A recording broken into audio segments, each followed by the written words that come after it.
Welcome back to our Michigan 1st Congressional District Candidates Forum with Democrat Lon Johnson of Kalkaska and Republican General Jack Berman of Waters Mead. I'm Bill Hart here with Greg Trick. At this point, we'll ask the candidates to field some questions from students at Northern Michigan University. Here to introduce them is Hannah Schutzkes. Thanks, Bill and Greg. Our first question tonight is from Andrea Creeder, who is representing the College Democrats. Hi. All right. What are your concrete plans in mind for reducing the cost of college, and do you support an affordable college? Okay. General Bergman, you get the first question. Thank you for the question. And we want to reduce the cost of college. I just want to make sure I heard the question. Reduce the cost of college, and do I support an Affordable Care Act for tuition? Yeah, like, do you support reducing the cost of college, and how are you going to do it? Well, number one, right now, the student loan debt crisis, and it is a crisis, is the next subprime mortgage crisis, and it was created by the government. The government, being in the student loan business, tuition has risen at the rate it has risen because there was free money, if you will, from the government. Colleges said, oh, free money, we'll raise the tuition. Students paid more. Our soon-to-be daughter-in-law just graduated from MSU with $100,000 in debt in a four-year degree. What's wrong with that? And she went in with money. The reality is we need to get the government out of the student loan business. They're making a profit on student loans. You're paying the price because it's your loan. What happens when the student defaults? It will collapse on its own weight, and here we have another crisis. We need to have an environment in this country where loans that students need, whether it be through small banks, whether it be through credit unions, whether it be happens to meet your financial needs, that has to be the way you do it, because you're going to pay a fair interest rate and you're going to get the money that you need. But the colleges and the universities are going to have to bring their tuition in line with what the market is. We don't want to overburden you with debt, but the government has to get out of that business for that to happen. All right. Mr. Johnson, making college affordable. Once again, this is a big area of where we disagree, Jack and me.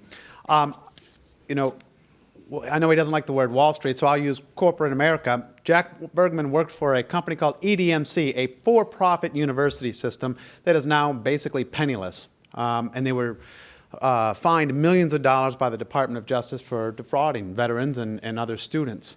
It's, again, where we have a difference. I believe that the government should invest in you, the students, to make sure that you can afford to go to college. We did it for the GI Bill, and from 1950 to 1980, we had the most productive time in America's history because we invested in motivated young people, gave them the skills, and they changed America. They changed the world, and we need to do that again. We can do that a number of ways. Number one, we make sure that we continue the Pell Grants and loans. We have $174 million here coming to over 30,000 students coming into the 1st District. Second, we need to make sure that you can have the ability to refinance your college loans. You can refinance your house, you can refinance your car, why not your student loans? And number three, we've got to make sure that the state and federal funding of our college and university is kept up. I was just speaking just before this event with a board member of Northern here. The funding from the state is continuously decreasing, and that is being passed along to you, the states. Why is it being decreasing? Because your tax dollars are going off, yes, to Wall Street. Thank you. General Bergman? Yeah, I guess it's time to probably put just one rumor and mistruth, half-truth to bed that's being spun and twisted. And you weren't the first one to do it, Lon, so that's okay. You don't get credit for that. It was done during the primary. I was brought on as a consultant with Education Management Corporation after they had been found to be in violation, as were some other schools, of improper recruiting practices of veterans. I was brought on after the fact. You can check the documents and dates if you don't believe it. I was there to fix the problem, to make sure that the student veterans experience at the 107 campuses across the United States were as good as they could be. My time was spent on the campuses interacting with the veterans and the student services officers. So thanks for letting me put that out there so we can clear the record. Okay, Mr. Johnson. You know, once again, he's wrong here. The Department of Justice levied the fine for the time all the way up through 2015. He worked for that company. But again, this answer isn't about Mr. Bergman. It's about you and making our college affordable. He has, once again, no answer. This isn't about Jack. It's about making our college affordable. And we don't do it by sending our money off to Wall Street and corporations. We do it by investing in you. Okay. Hannah, next question, please. Representing the College Republicans is Hannah Wiegand with a question. Yes, now we touched on this at the beginning of the forum, but I'm here to bring it up again. I'm 21 with a full-time job, and on my pay stub, I noticed that Social Security is taken out every other week, and I've noticed it since I was 16. What will you do to ensure that I will see that Social Security along with my generation in the future? And if privatization is the answer, which it very well could be, will there be an opt-out option for that? All right. This goes to Mr. Johnson. This goes to Mr. Johnson. Yeah. Social Security is an important program. It has been there for Americans since, in good times and bad, through wars, through recessions, through stock market crashes. We need to make sure that that promise is kept. We don't keep that promise by sending it off to Wall Street. Think about for a moment what would happen to Social Security had it had been there in 2008 and 2009 through the Great Recession. We'd be in some very different tough times. Now, but that's not to say, though, that we don't have an obligation to make sure that it's there for your generation and the next generation. To do that, we can make sure that it's solvent for the next 50 years by lifting the cap, making sure that every person who receives Social Security benefits is paying into the system.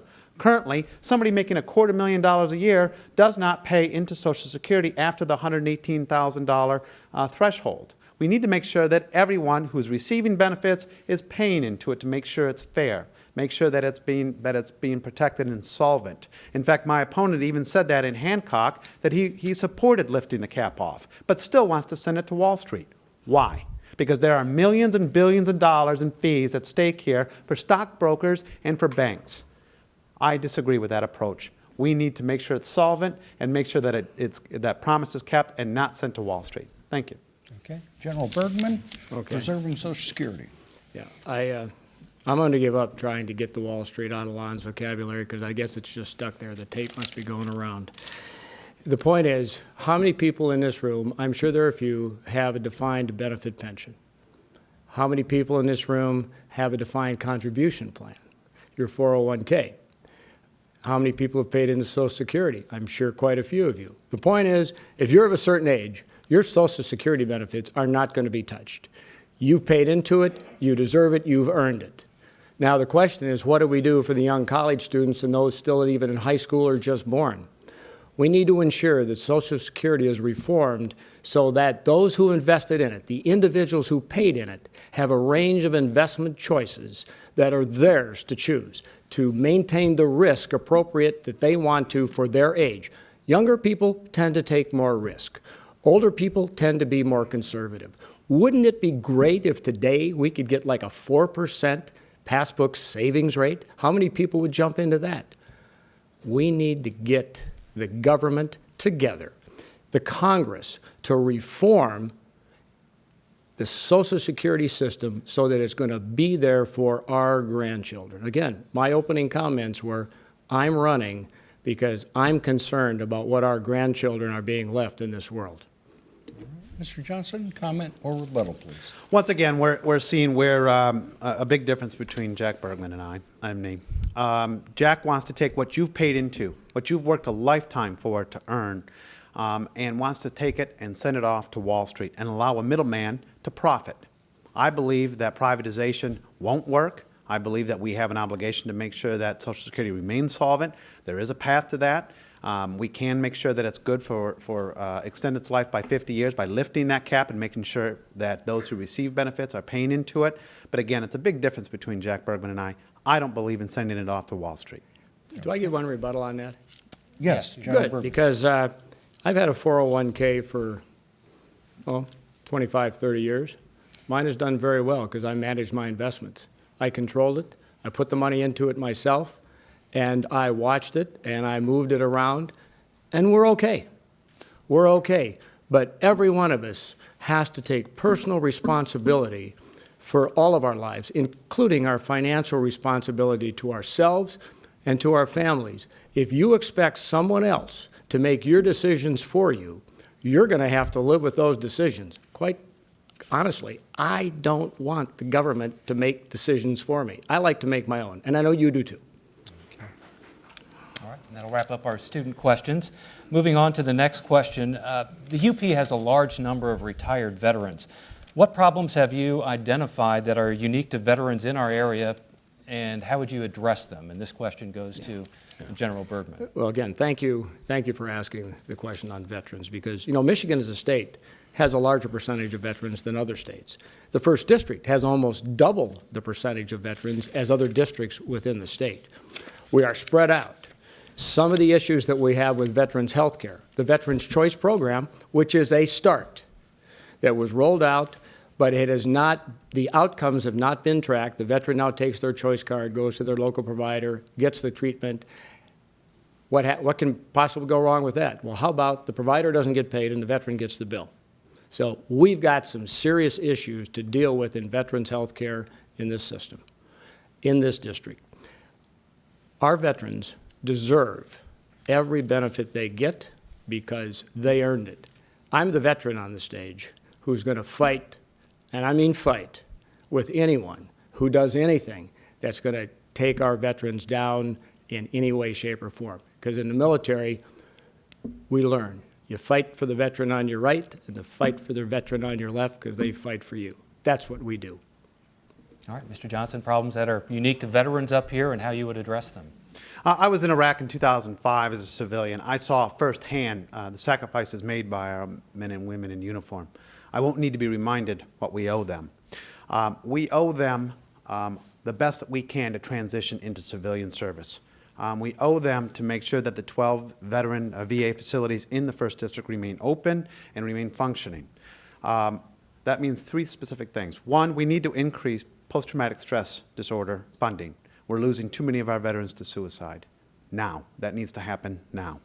2nd, we need to reform the VA to make sure that the wait times and access to health care is reduced. Veterans are waiting too long and having to drive too far for access to care. What that does not mean is that it does not mean that we privatize the VA. In Alpena this summer, Jack Bergman said, right to camera, that we don't need all these big hospitals for veterans. Quote, they're a waste of money. He's again seeking to privatize the VA system. Every single major veterans organization is opposed to this. The American Legion, the VFW, IAVA, the DAV, we can go on and on. Again, it's a big difference between my opponent and I, that I believe that we need to invest in our veterans and make sure, do their reforms need to happen? Absolutely. But the answer is not to privatize. The answer is not to put a corporation in between you and what you've earned. And that's what we're going to hear from Mr. Bergman. And your response? Well, my response is that, number one, all the veterans organizations that Chairman Johnson referred to there, all those endorsements came out of Washington, D.C. They don't have to go very far for the health care. But if you live in Newberry or the Sioux, or you live in Kemanaw, or you live in Ironwood, where do you go if you have to go to a VA hospital? The closest one is Kingsford. Some cases you'll go to Milwaukee. Some cases you'll go to Saginaw, Ann Arbor, or Detroit. You know what? Travel time up here in January, February is not that easy. Our veterans need to be able to go to their local hospital with their family, look their provider eye to eye, not have to be concerned about how they get to the place where they get their health care. Veterans, and I will stand by the comment, too many veterans hospitals, big hospitals exist, that those services could be better provided at the local level in places, Life Point, you know, Dickinson County Memorial, wherever. Don't make them go forever to get treatment that has not been properly set up in some cases on the beginning. Mr. Johnson, you have a response?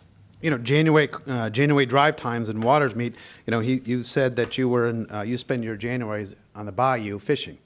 You know, Jack, if you were here in the district full time, you would understand that there are 12 VA facilities. And those VA facilities all across this district are important to veterans, and they should not be privatized and handed over to corporations. One rebuttal here, please, because we got clarification. There's a difference between being a VA facility and a VA hospital. Having spent 40 years in the medical equipment business, largely in operating room equipment, I know the difference between a hospital, a surgery center, an outpatient clinic, or what have you. Unfortunately, my opponent here just is not well-versed in this because he's not a veteran. He would not understand what it means to go through some of the enduring challenges that veterans, especially up here, have. That's all. Okay, quick response from Mr. Johnson, then we will move on to the next question. The VA hospital in Iron Mountain is pretty important to the people of the Upper Peninsula. I would not say that's a waste of money. All right, Bill. Next question. This goes to Mr. Johnson. Mining has a long tradition in the Upper Peninsula and has been a major employer. Imminent closure of the Empire Mine could mean the loss of up to 300 or 400 jobs. Yet currently about 1 million of the UP's 7 million acres is under study for possible future ventures. Now, some say such activities encroach on lands that are highly valued for other reasons and should be limited or curtailed. How would you approach mining policy at the federal level? You know, the same way that I would approach mining or logging we've got to strike a balance here in northern Michigan and the Upper Peninsula. We always have. How do we keep us both beautiful and profitable? We can strike that balance. We've got, I've heard and read of different estimates of how much iron ore and copper is still under the ground, but I've heard upwards to 80%. We can. We've got the best scientists, the best engineers in the world, the best mining operations in the world, right here in America. We can sustainably mine and get that out without harming our environment. It's going to take work, it's going to have to take cooperation for everyone, but we can do it. We've been doing it here at Cliffs for many years, and we need to continue doing it. Okay. General Bergman, how would you approach mining policy at the federal level? Well, based on how you tempered that, or that question on the front end, we as Yoopers have to realize that there are people who are not Yoopers who really don't want anything up here other than a nice place to come and spend a couple of weeks in the summer and maybe come cross-country skiing in the winter. We who have chosen to live here, and we talked earlier about creating jobs, creating industries, we need to use our natural resources. We need to get the federal government to stop over-regulating what it is we're trying to do. Let's face it, we've got natural resources in the ground. Highland mining company over in the, in the Ironwood area, if copper would get up to maybe 280, 290, they would start mining. But the prices aren't there. We have the resources, we have the technology. It's up to us as a country to allow it to happen. Let the state, to the best extent possible, regulate and decide its economic environment. Get the federal government off our backs and out of our business. Okay. Mr. Johnson? Well, much of our mining and our natural resources are contingent upon a global marketplace. That global marketplace is infringing on our ability to make a living. It's trade deals like the TPP that are allowing these foreign companies to come in and flood our markets, illegally, I might add, which drives down the price, which makes it very hard for us to earn a living on mining or on lumber. We have to have a member of Congress that's going to oppose TPP. Mr. Bergman said in Escanaba in April, I support TPP. Okay. I oppose TPP. All right. I do have to rebut that because the point is business knows when it can make money and when it can't. You don't need politicians or political operatives telling a business how to make money because most of them have never signed the front of a paycheck. All right, our next question. Guns have been a part of our culture in the UP for many, many years. What is your position on the Second Amendment, and would you be open to any compromise on the rules concerning where to carry a gun or the types of guns allowed? And along those same lines, what can be done to reduce gun violence? And this question goes to General Jack Bergman. Well, number one, the Second Amendment was well written. There's no reason to discuss changing the Second Amendment. It was written for a purpose 240-some years ago. It was the right purpose, and that purpose still exists today. As far as gun control, no. Bad things happen because bad guys have guns. No matter what you do, background checks or whatever, bad guys are going to get guns. We need to make sure that our citizens can protect themselves and defend themselves. Name me one mass shooting that happened in a zone where you could open carry. Bad guys come to the weak spots, just like our adversaries who want to attack our national security. They're attacking malls, they're attacking nightclubs, they're attacking soft targets. The bad guys don't go after the tough guys. We need to stay America strong when it comes to our right to keep and bear arms and to defend ourselves. That's not up for negotiation when I'm in Congress. Same question for Mr. Johnson. Well, as a lifelong hunter, I believe in the Second Amendment, and I'll work to protect it. You know, whether you carried a weapon in the war, or for self-protection, or for sport, you also carry it with you a sense of responsibility. We have that sense of responsibility in the Upper Peninsula and the Northern Lower. I will work to defend our Second Amendment rights. It's why the NRA has given me an A rating. It's why just yesterday the Detroit News endorsed me and said that I will protect the Second Amendment rights. As far as, you know, we should be talking about, though, what we can agree on. You know, this administration has reduced prosecutions for gun crimes have been reduced by 40%. We need to prosecute those who commit crimes with guns, and we also need to increase our mental health spending. All right, response from Well, General yeah, I do Bergman? have one quick rebuttal because of the fact that in the Detroit News endorsement, I would expect they would endorse someone who went on and, you know, talked to them a few years ago down in Detroit about supporting President Obama's plans for gun control and to whatever he was going to do to limit our Second Amendment rights. I would expect the Detroit paper to advocate for and endorse one of the people who said, yes, I'm for what President Obama wants. I want to take your guns. A response, Mr. Johnson? Protecting our Second Amendment rights is in my bones. I've been hunting and fishing my entire life. Mr. Bergman's never even had a Michigan hunting license. All right, we do have time for another question. One Oh, more hey, question. do I get a rebuttal to that one? Not under the rules, but if you want to say something, we will give Mr. Johnson a quick response. Oh, of course. Okay. Of course. Did you ever hunt fish?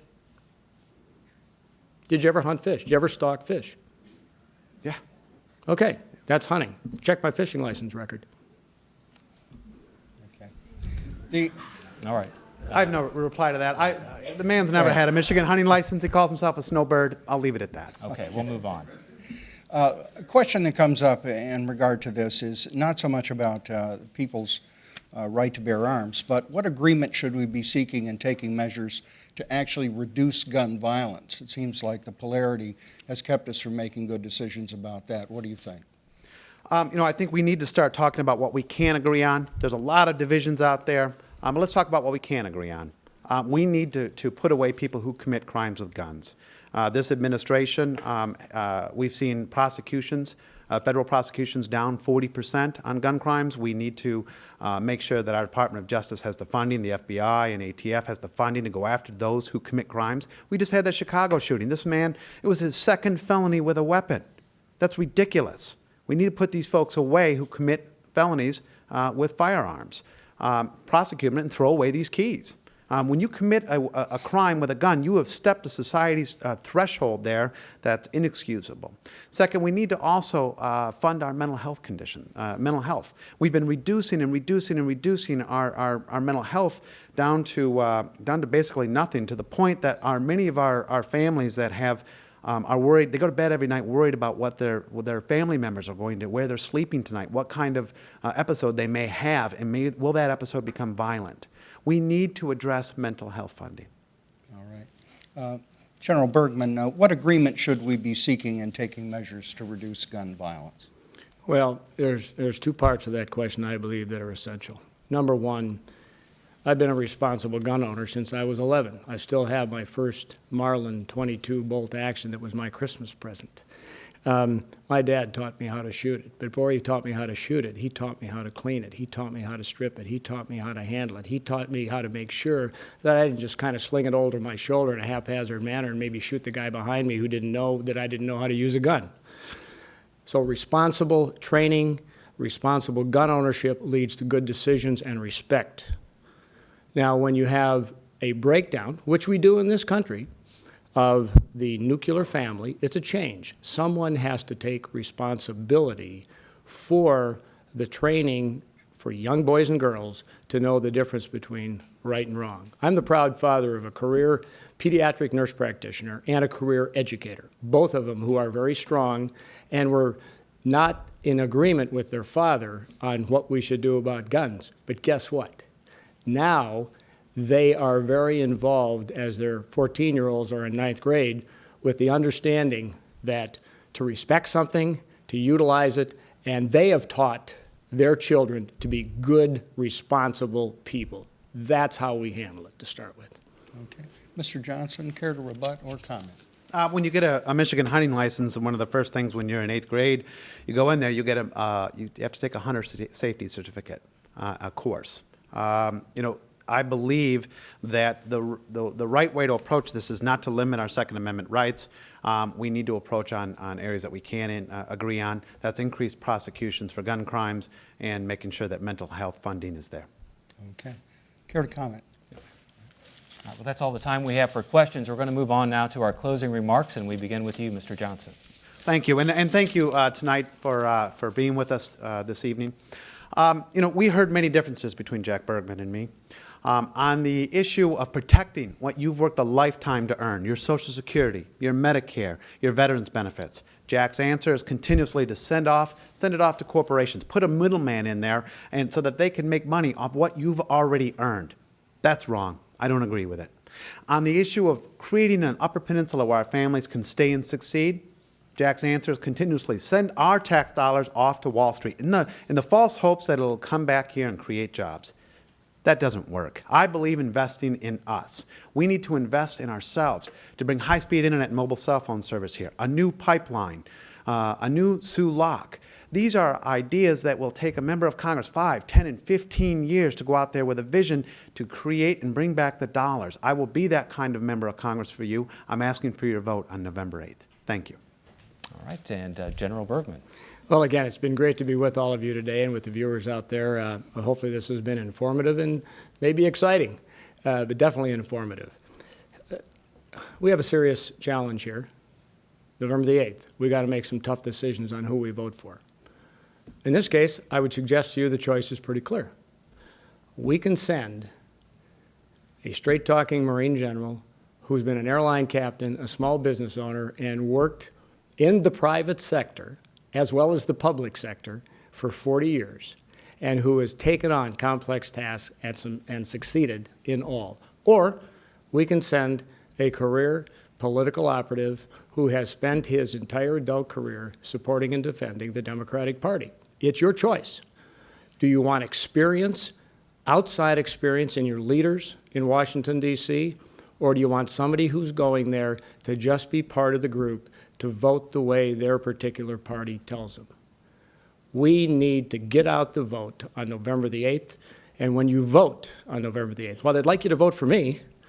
Please vote because you honor the service of our men and women who've served to protect that right. God bless all of you, and God bless America. Thank you very much, and that's all the time we have for tonight. Thank you for joining us. We hope you learned something, and have a good night. Remember, the election is November 8th.